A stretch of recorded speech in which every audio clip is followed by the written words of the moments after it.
Hi everyone, this is Veenu Budhwar, your mathematics teacher. Today I'm going to start the MCQs of chapter number 15, Symmetry, included in your Supermath Star Class 7. ठीक है, तो symmetry के करते हैं MCQs. तो first देखो बेटा, first is a scalene triangle has scalene triangle की कितनी लाइंस ऑफ सिमेट्री होती है. Scalene triangle is a triangle whose all sides are unequal. ठीक है, तीनों की तीनों साइड्स आपको अनइक्वल मिलेंगी, कोई भी साइड किसी साइड से मैच नहीं करती. तो स्केलन ट्रायंगल की नो लाइन ऑफ सिमेट्री होती है, मतलब उस ट्रायंगल को आप कहीं से भी फोल्ड कर लो. अ, रुको मैं बना के दिखाती हूँ आपको, एक फिगर बनाती हूँ, वहां से बताती हूँ आपको. राइट, देखो, this is a scalene triangle, कोई भी साइड किसी साइड के इक्वल नहीं है. ठीक है, तो अगर मैं इसे यहाँ से फोल्ड करूँ तो क्या ये दोनों पार्ट्स इक्वल हैं? नहीं है, है ना. अगर मैं इस वर्टेक्स से एक लाइन ऑफ सिमेट्री खींचूं, वैसे लाइन ऑफ सिमेट्री होती नहीं है इसकी, अगर मैं इसे ऐसे फोल्ड करूंगी तो भी ये वाला पार्ट और ये वाला पार्ट इक्वल नहीं है, ओवरलैप हो ही नहीं सकते. अगर मैं इसे इस लाइन से फोल्ड कर दूं तो भी देखो, this part is not equal to this part. तो कहीं से भी लाइन खींच दो आप, किसी भी वर्टेक्स से लाइन खींचो आप, और उसी लाइन के अकॉर्डिंग ऐसे फोल्ड करो, जैसे मैंने आपको सिमेट्री चैप्टर में बताया था लाइन ऑफ सिमेट्री कैसे चेक करते हैं, है ना.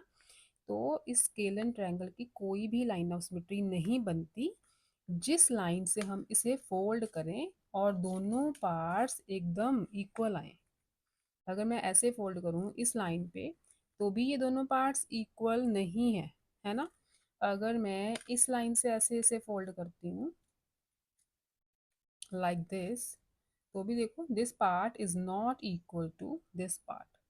तो ऐसे किसी भी वर्टेक्स से आप लाइन एक खींच के देखो तो दोनों पार्ट्स इक्वल आते ही नहीं है स्केलन ट्रायंगल के. तो scalene triangle has no line of symmetry. Next is option D is correct. The number of lines of symmetry in rectangle. Rectangle की मैंने बताई थी आपको, पहले भी समझा चुकी हूँ कि रेक्टेंगल की कितनी लाइंस ऑफ सिमेट्री होती है. तो यहीं से रेक्टेंगल बना लेते हैं. ओके, देखो, suppose this is rectangle. Suppose क्या है, ये रेक्टेंगल की शेप है ना, ये length and this is the breadth of the rectangle. अब इसकी लाइन ऑफ सिमेट्री कितनी हो सकती है? अगर मैं इसे इसके सेंटर में लाइन लगाऊं और ऐसे फोल्ड कर दूं लाइक दिस, तो दोनों पार्ट्स एकदम सेम है. ये वाला पार्ट और ये बैक वाला पार्ट दोनों सेम सेम है. मतलब इसे अगर आप ध्यान से देखो तो जहां मैंने लाइन ड्रॉ की है, this part is equal to this part. ठीक है, दोनों पार्ट्स इक्वल है लेफ्ट एंड राइट. तो ये लाइन ऑफ सिमेट्री है रेक्टेंगल की. ठीक है, अगर मैं इसे इस लाइन से फोल्ड कर दूं, ये जो मैं लाइन ड्रॉ की है ऐसे फोल्ड करके देखते हैं. ठीक है, ऐसे फोल्ड कर दी मैंने. तो अब देखो, फिर भी left part, this left part is equal to this right part. दोनों एक दूसरे के ऊपर बिल्कुल ओवरलैप कर रहे हैं, है ना. बिल्कुल एक दूसरे के ऊपर ओवरलैप कर रहे हैं, ऊपर वाला पार्ट और नीचे वाला पार्ट. तो इसलिए हम बोलते हैं कि रेक्टेंगल की टू लाइंस ऑफ सिमेट्री है, एक ये वाली और एक ये वाली. ठीक है, दोनों लाइन से हम इसे फोल्ड करें तो दोनों पार्ट्स ऊपर नीचे वाले बिल्कुल सेम आते हैं. तो rectangle has two lines of symmetry. Right, इसका है B part. Number of lines of symmetry in a square. अब स्क्वायर देखो, स्क्वायर की बात आ गई. स्क्वायर में देखो फोर लाइंस ऑफ सिमेट्री होती है. कैसे? ये देखो, ये पेज एक स्क्वायर शेप में है. थोड़ा सा जूम इन करती हूँ मैं. ठीक है, ये पेज बिल्कुल एक स्क्वायर शेप में है. अगर मैं इसे ऐसे फोल्ड करूँ तो भी दोनों पार्ट्स बिल्कुल सेम है, ऊपर वाला और नीचे वाला. तो एक लाइन ऑफ सिमेट्री ये हो गई, यहाँ से फोल्ड हुआ है. राइट, अगर मैं इसे ऐसे फोल्ड करती हूँ तो भी ऊपर वाला पार्ट और नीचे वाला पार्ट दोनों सेम है, बिल्कुल एक दूसरे के ऊपर ओवरलैप कर रहे हैं, तो यहाँ से फोल्ड किया ना, यहाँ पे एक ये लाइन ऑफ सिमेट्री बन गई। ठीक है, अगर इसे हम डायगनली फोल्ड करें स्क्वायर को लाइक दिस, ऐसे, तो भी आप नोटिस करो upper part is equal to lower part, बिल्कुल ओवरलैप कर रहे हैं ऊपर वाला और नीचे वाला पार्ट। तो यहाँ से मैंने फोल्ड किया, ये बन गई line of symmetry, this one. ठीक है, अगर मैं इस डायगोनल से इसे फोल्ड करूं लाइक दिस, तो भी अपर पार्ट एंड लोअर पार्ट बिल्कुल सेम है ना, कोई बड़ा छोटा नहीं आ रहा ना। तो एक लाइन ऑफ सिमेट्री ये बन गई, जहां जहां फोल्ड कर रहे हैं हम वहां वहां लाइन ऑफ सिमेट्री ड्रॉ कर दो। ठीक है, जिस लाइन पे फोल्ड करके दोनों पार्ट्स एकदम एक दूसरे के इक्वल आए, that is called the line of symmetry. तो देखो स्क्वायर की कितनी लाइंस ऑफ सिमेट्री बन गई, 1 2 3 and 4। these are the 4 lines of symmetry of a square। ठीक है, रेक्टेंगल के केस में ये डायगनली फोल्ड नहीं होता। देखो डायगनली फोल्ड करके देख लो आप, ऐसे फोल्ड करोगे, देखो फोल्ड ही नहीं होता, एक दूसरे के ऊपर ओवरलैप आते ही नहीं इक्वल पार्ट्स, तो ये डायगनली नहीं फोल्ड हो सकता, इसलिए इसकी ये वाली लाइन ऑफ सिमेट्री नहीं बनती। ठीक है, फोल्ड करोगे ना तो देखो बड़ा छोटा आता है ना, बिल्कुल ओवरलैपिंग नहीं होती इनकी। तो rectangle has only 2 lines of symmetry and square has 4 lines of symmetry। मैंने दिखा दिया आपको। ठीक है, 4 lines of symmetry कैसे बनी इसकी। नेक्स्ट इज, तो थर्ड का fourth D part is the right one, and next is fourth, if A B C D is an isosceles trapezium. Isosceles trapezium का मतलब दो साइड्स इक्वल होंगी, जो नॉन पैरेलल साइड्स होती हैं ना, जब वो इक्वल हों तो उसे हम बोलते हैं आइसोसेलेस ट्रेपेजियम। जैसे से दिस इज अ ट्रेपेजियम, दो लाइंस पैरेलल होती हैं ट्रेपेजियम की, ऐसे। ठीक है, और जो नॉन पैरेलल साइड्स हैं, this side and this side, अगर इन दोनों की लेंथ इक्वल हो ना, इस साइड की और इस साइड की लेंथ इक्वल हो, तो उसे हम बोलते हैं आइसोसेलेस ट्रेपेजियम। ठीक है, तो A B C D is an isosceles trapezium, A B parallel to C D, A B C and D. ठीक है, ये आइसोसेलेस ट्रेपेजियम है। A B is parallel to C D, parallel lines कैसे show करते हैं, ऐसे arrows बना के पैरेलल लाइंस शो की जाती है। And A D is equal to B C, जो ए डी है वो बी सी के इक्वल है, तभी तो आइसोसेलेस बनेगी। Then it's symmetrical about the line joining. तो हम कहाँ पे लाइन ड्रॉ करें कि दोनों पार्ट्स इक्वल आए। तो अब देखो, अगर मैं, चलो अलग करते हैं इसे भी। ठीक है, ये ट्रेपेजियम है, अगर मैं इसका मिड पॉइंट लूँ, सी डी का सेंटर एंड ए बी का सेंटर लूँ, यहाँ से मैं एक लाइन ड्रॉ कर देती हूँ ऐसे, दोनों सेंटर्स के बीच, दोनों सेंटर्स को ज्वाइन किया, ए बी और सी डी के मिड पॉइंट्स को ज्वाइन किया, लाइन ड्रॉ की, और इसे फोल्ड कर देते हैं। ठीक है, इस लाइन पे फोल्ड कर देते हैं। तो आप अगर ध्यान से देखो, तो लेफ्ट पार्ट और राइट पार्ट बिल्कुल एक दूसरे के ऊपर देखो ओवरलैप्ड हो जाएंगे, हो रहे हैं ना, left and right part equal आ जाएंगे, तो इसका मतलब ये लाइन ऑफ सिमेट्री बनेगी ट्रेपेजियम की। ठीक है, इसका राइट ऑप्शन होगा mid points of A B and D C. A B और डी सी के जो मिड पॉइंट्स है ना, वहां से एक लाइन ड्रॉ करो, तो ये ट्रेपेजियम बिल्कुल सिमेट्रिकल बन जाती है, दोनों पार्ट्स एक दूसरे के ऊपर ओवरलैप्ड होते हैं। अगर हम इसके मिड पॉइंट्स ज्वाइन कर दें A D and B C के, तो यहाँ से ऐसे फोल्ड करना पड़ेगा, ऐसे फोल्ड करना पड़ेगा ना इसे। तो देखो, क्या ये पार्ट इस पार्ट के इक्वल है, नहीं, ये लाइन छोटी है, ये लाइन बड़ी है, तो ओवरलैपिंग नहीं हो सकती। जब हम इस और इस पॉइंट को ज्वाइन करें, that is the mid point of A B and D C, दोनों को मिड पॉइंट्स को ज्वाइन करके एक लाइन ड्रॉ करते हैं, तो ये ट्रेपीजियम बिल्कुल दो इक्वल पार्ट्स में डिवाइड हो जाती है। ठीक है, तो this is the line of symmetry, that is mid points of A B and D C. First option is the correct option. Next देखो, a number of letters in the word maths that have a line of symmetry। कौन कौन से letters की line of symmetry बन रही है word maths में? अब देखो मैथ्स, यहाँ मैथ्स लिखूं, M A T H and S. ठीक है, यही मैथ्स है। अब देखो कौन कौन से वर्ड की, कौन कौन से अल्फाबेट की लाइन ऑफ सिमेट्री बन रही है इसमें। तो अगर मैं एम को यहाँ से फोल्ड करती हूँ, एम को यहाँ से फोल्ड कर दूँ ऐसे, तो बिल्कुल ये पार्ट इसके ऊपर ओवरलैप्ड हो जाएगा। ठीक है, ये दोनों पार्ट्स एक दूसरे के ऊपर ओवरलैप्ड हो जाएंगे। तो एक लाइन ऑफ सिमेट्री इसकी हो गई। ए को देखो, ए को अगर मैं ऐसे फोल्ड करूँ इस लाइन से, ठीक है, तो भी लेफ्ट पार्ट और राइट पार्ट इक्वल रहेंगे और फोल्ड करने पर दोनों एक दूसरे के ऊपर ओवरलैप्ड हो जाएंगे।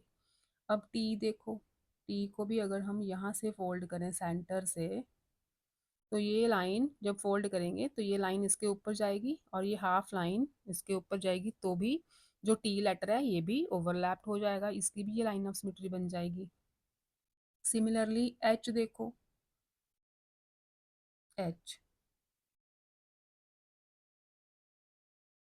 एच की वैसे टू लाइंस ऑफ सिमेट्री होती हैं, लेकिन इन्होंने पूछा है number of letters in the word maths that have a line of symmetry, कि कम से कम एक लाइन ऑफ सिमेट्री तो हो, कितने लेटर्स हैं वो। तो ठीक है, एच को भी ऐसे फोल्ड करोगे तो left side is equal to right side, H की एक ये भी लाइन ऑफ सिमेट्री होती है, ऐसे फोल्ड करोगे तो भी ये वाला पार्ट और ये वाला पार्ट इक्वल रहते हैं। लेकिन जो वर्ड एस है ना, एस को आप चाहे ऐसे डिवाइड कर लो चाहे ऐसे डिवाइड कर लो, फोल्ड करके देखोगे तो कोई भी पार्ट एक दूसरे के ऊपर ओवरलैप नहीं होगा।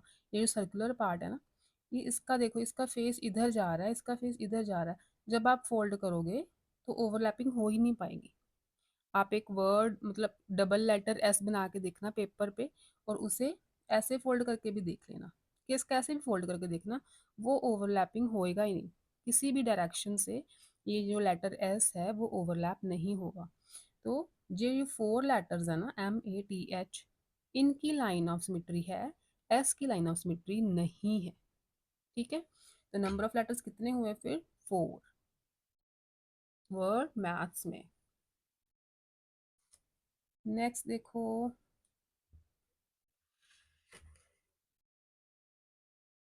6th क्वेश्चन है next.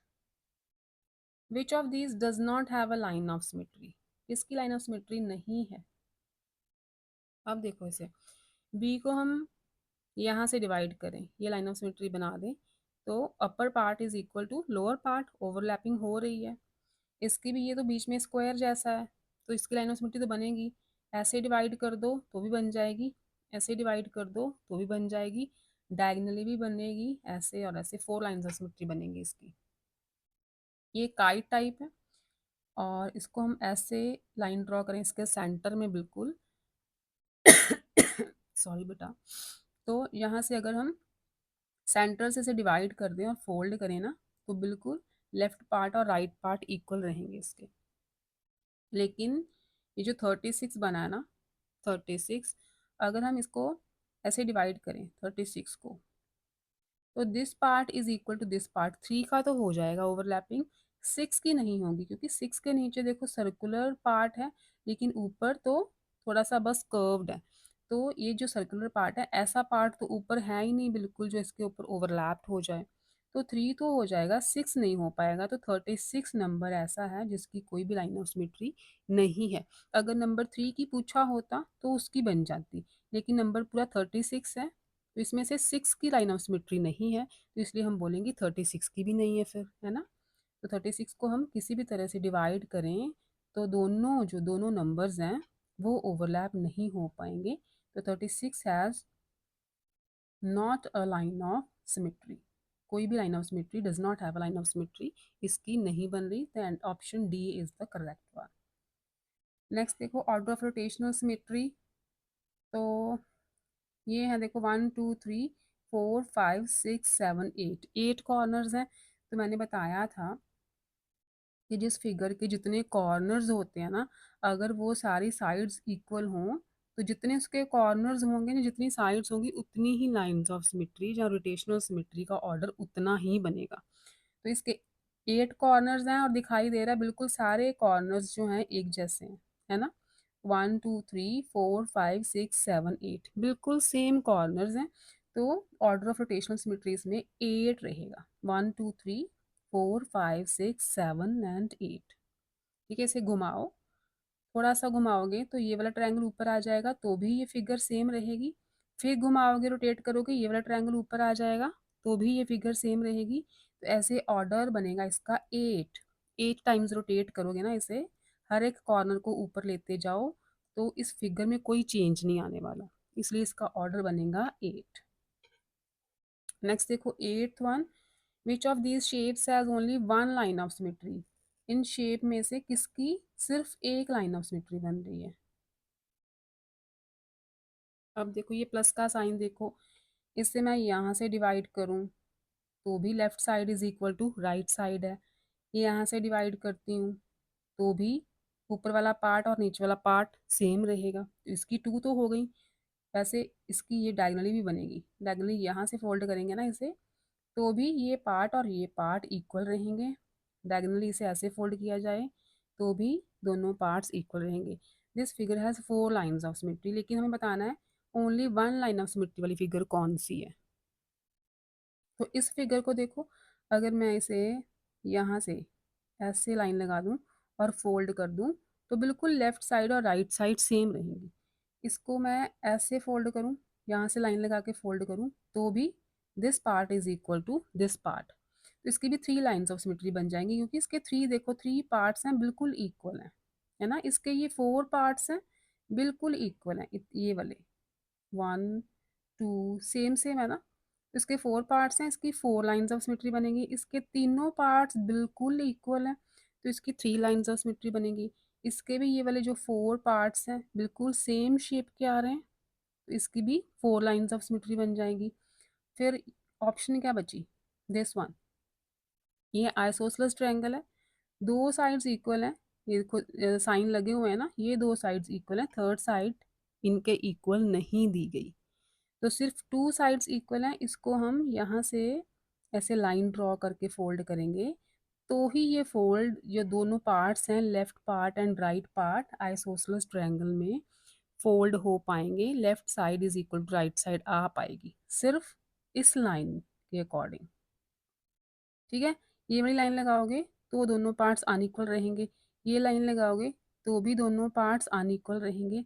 Only this is the line of symmetry of isosceles triangle. तो आप वैसे भी याद रखना, आइसोसेलेस ट्रायंगल की सिर्फ एक ही लाइन ऑफ सिमेट्री होती है। ठीक है, आप नोट कर सकते हो। इक्विलेटरल ट्रायंगल जिनकी तीनों साइड्स इक्वल हो ना, उसकी 3 लाइन्स ऑफ सिमेट्री होती हैं, क्योंकि तीनों साइड्स इक्वल हैं।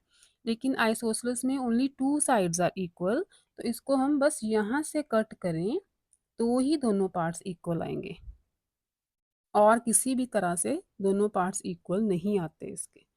It has only one line of symmetry. Next देखो 9th sum, which of these letter has rotational symmetry but no line symmetry. कौन सा लेटर है जिसकी रोटेशनल सिमेट्री तो है बट लाइन सिमेट्री नहीं है। ठीक है, rotational symmetry line of symmetry मैं आपको बहुत बार समझा चुकी हूँ, आप चैप्टर देखो, उसमें रोटेशनल सिमेट्री क्या है, लाइन सिमेट्री क्या है, आपको अच्छी तरह से पता चल जाएगा जब आप लेक्चर देखोगे सारे सिमेट्री के। तो इनमें से देखो जो एच है, इसको हम यहाँ से डिवाइड करें तो लाइन सिमेट्री तो बन रही है ना, ये तो निकल गया। उन्होंने बोला नॉट लाइन सिमेट्री, किस लेटर की लाइन सिमेट्री नहीं बन सकती। अब लेटर जेड को चाहे ऐसे डिवाइड कर लो, चाहे ऐसे डिवाइड कर लो, इसकी ओवरलैपिंग हो ही नहीं पाएगी। हम यहाँ से ऐसे डिवाइड करें ना, ऐसे भी, तो ये वाले पार्ट ओवरलैप हो जाएंगे, लेकिन ये जो लाइन आएंगी ना आधी आधी, हाफ ऊपर और हाफ नीचे, इसकी ओवरलैपिंग नहीं हो पाएगी। आप करके देख लेना चाहें। चलो मैं दिखाती हूँ आपको। लेटर जेड है ना, तो से दिस इज अ, दिखाई दे रहा है आपको, ये बना दिया लेटर जेड। ठीक है, अब इसको अगर मैं ऐसे डिवाइड करूँ, इसे फोल्ड करो आप, फिर आपको पता चलेगा। जहाँ पे लाइन लगाई है वहीं पे फोल्ड करना है। अब देखो, ये क्या, दोनों साइड्स इक्वल आ रही हैं, इधर ट्रायंगल बन गई है, इधर तो ये वाली साइड है ही नहीं, है ना। ऐसे इधर भी ये क्लोज्ड फिगर है, इधर ये वाली साइड है ही नहीं, तो बिल्कुल हमें सेम शेप्स चाहिए ना। ये वाली जो लाइन है ये कहाँ ओवरलैप होगी, उधर तो लाइन है ही नहीं ऐसी। ठीक है, तो ये लाइन ऑफ सिमेट्री नहीं बन सकती। अगर हम z को ऐसे फोल्ड करते हैं लाइक दिस, तो इस फोल्ड में देखो आप, इस फोल्ड में वैसा ही है, ये जो क्लोज्ड है इधर भी क्लोज्ड होना चाहिए था, तभी तो ऐसे ओवरलैप होती। अब ये साइड, ये वाली जो साइड है ये कहाँ ओवरलैप हो रही है, ठीक है, यहाँ से तो खाली है, यहाँ पे तो लाइन है ही नहीं, तो इसकी ओवरलैपिंग तो हो ही नहीं रही। ठीक है, तो जेड लेटर की कोई भी लाइन ऑफ सिमेट्री नहीं बन रही, बिल्कुल लेफ्ट हैंड साइड और राइट हैंड साइड बिल्कुल इक्वल नहीं आ रही हैं, कहीं से भी ऐसे भी नहीं आ रही, हॉरिजॉन्टली भी नहीं आ रही। ठीक है, तो जेड लेटर की लाइन ऑफ सिमेट्री नहीं है। अब लेटर ये ओ जैसा लेटर है, ओ को आप ऐसे डिवाइड करोगे तो भी left side right side equal आएंगी, ऐसे डिवाइड करोगे तो भी ये हाफ हाफ पार्ट इक्वल रहेंगे, इसकी लाइन ऑफ सिमेट्री बन जाएगी। ई की भी बन जाएगी, ई को आप यहाँ से डिवाइड कर दो, तो upper part and lower part fold करोगे दोनों ओवरलैप्ड होंगे, तो सिर्फ जेड लेटर की लाइन ऑफ सिमेट्री नहीं बनेगी। Then question number 10, which of these figures has a rotational symmetry of order 4। तो देखो 4 शेप्स एक जैसी किसमें नजर आ रही हैं, 4 शेप्स एक जैसी, इसमें 3 शेप्स हैं एक जैसी, इसमें देखो this this this and this, बिल्कुल 4 एक जैसी शेप्स हैं। वैसे भी क्रॉस जैसा लेटर है ना, जो क्रॉस होता है उसके 4 लाइंस ऑफ, सॉरी 4 होता है ऑर्डर रोटेशनल सिमेट्री का, जो क्रॉस होता है ना उसकी वैसे लाइन सिमेट्री भी 4 ही होती है, लाइन सिमेट्री भी 4 ही बनेंगी, एंड रोटेशनल सिमेट्री का ऑर्डर भी 4 ही रहेगा क्रॉस में। ठीक है, इसकी 5 साइड्स हैं, इसकी वैसे भी ऑर्डर 5 रहेगा, इसके 6 साइड्स हैं लेकिन अनइक्वल हैं। ठीक है, तो ये तो निकल गया, ऑर्डर 4 का वही फिगर होती है ऑर्डर 4 की जिसकी 4 शेप्स हों एक जैसी, तो इसकी देखो 4 शेप्स बिल्कुल सेम टू सेम है, तो इसका ऑर्डर 4 बनेगा। Then 11th, after 90 degree rotation about the center of rotation, figure looks exactly the same as its original position. At which of these angles will this not happen again for the figure? अब देखो उन्होंने बोला है कि 90 degree की rotation पे figure repeat होती है फिर से। कैसे?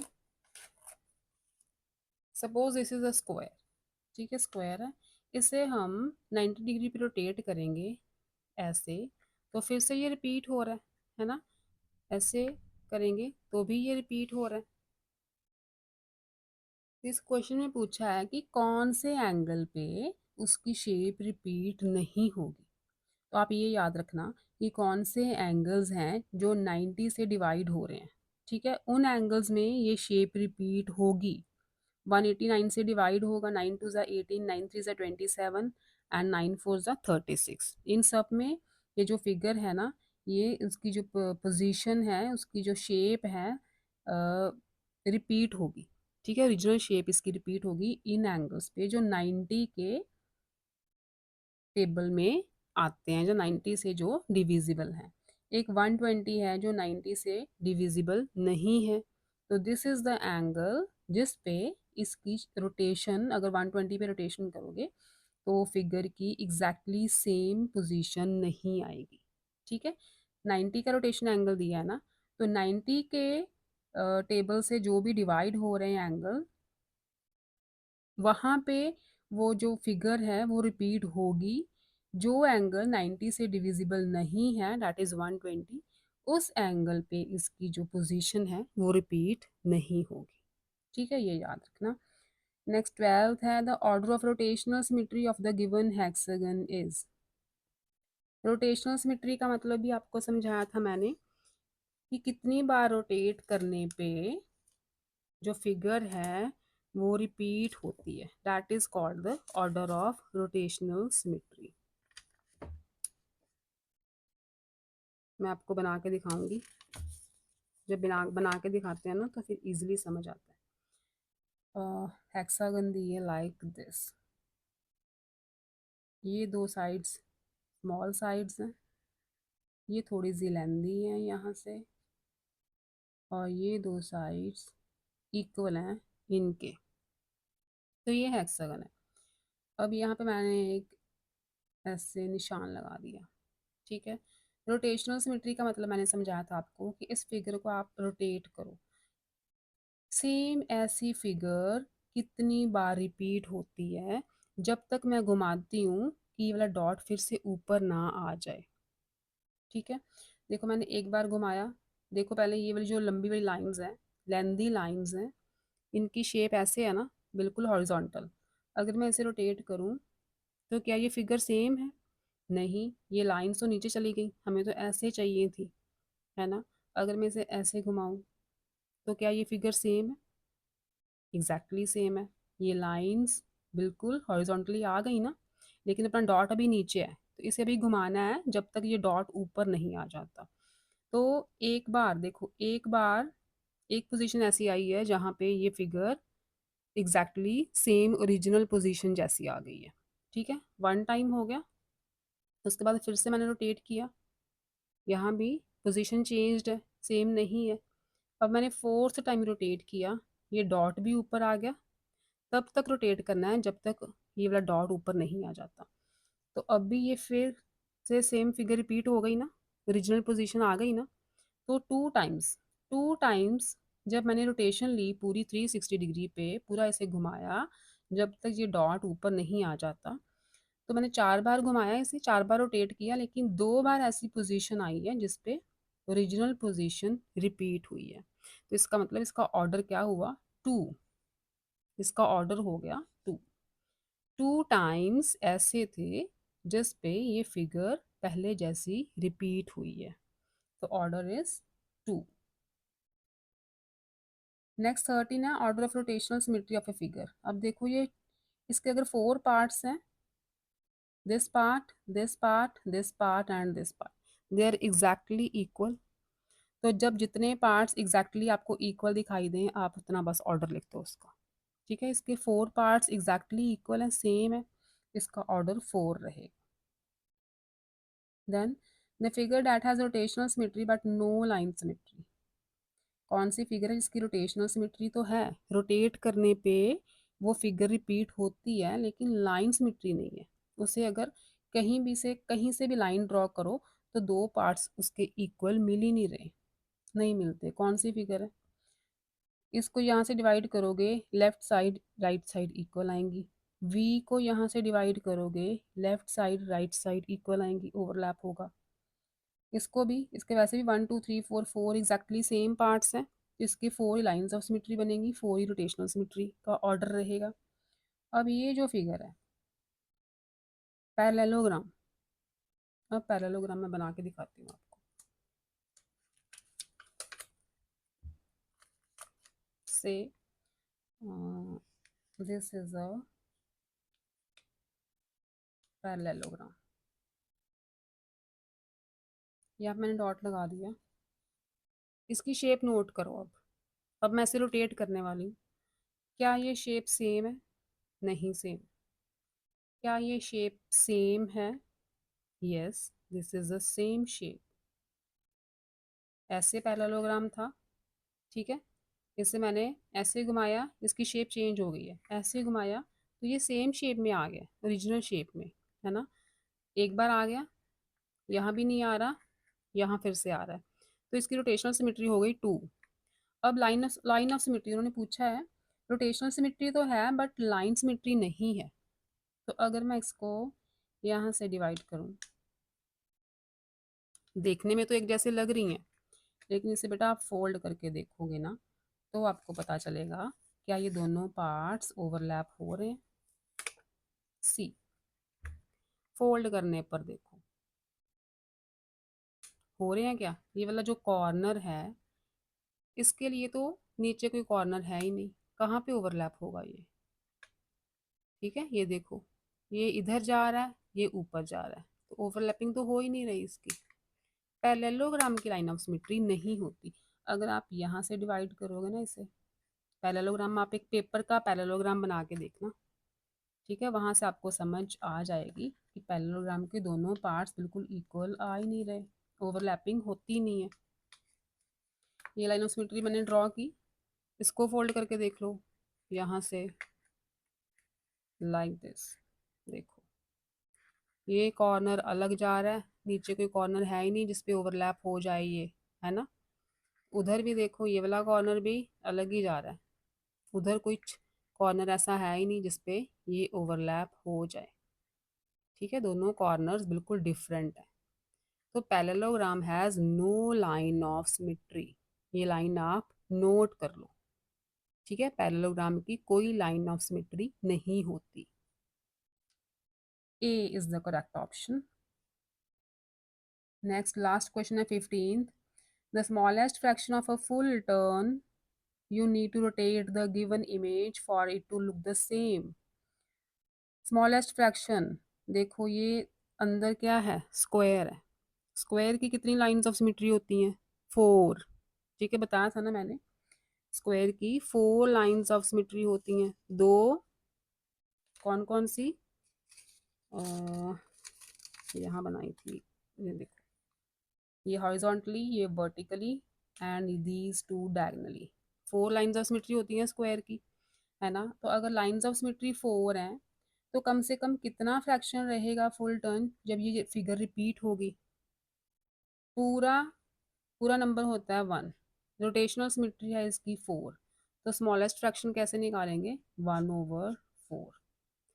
ठीक है, पूरा नंबर ओवर जितने टाइम्स या जितना ऑर्डर है रोटेशनल सिमेट्री का उसको डिवाइड कर दो। 1/4 इज द स्मॉलेस्ट फ्रैक्शन जिस पे ये फिगर जो है फिर से रिपीट होगी, 1/4 ऑफ अ फुल टर्न। ठीक है, तो ये थे आपके, आई थिंक इतने ही हैं सिमेट्री के एमसीक्यूज। हाँ, नेक्स्ट लेसन 16 शुरू हो रहा है। ठीक है, तो बेटा अगर आपको मेरा कंटेंट अच्छा लगता है, समझ आती है, तो चैनल को सब्सक्राइब करना और अपने फ्रेंड्स के साथ शेयर करना। सिलेबस आपका कंप्लीट है पूरा, प्लेलिस्ट में ये वीडियो भी जो एमसीक्यूज़ की वीडियोस हैं वो भी ऐड कर दी जा रही हैं। अब वहाँ से आपके पूरे सिलेबस की तैयारी करो, रिवीजन करो अच्छे से और अच्छे अच्छे मार्क्स लेके आओ। ओके बच्चों, बाय बाय।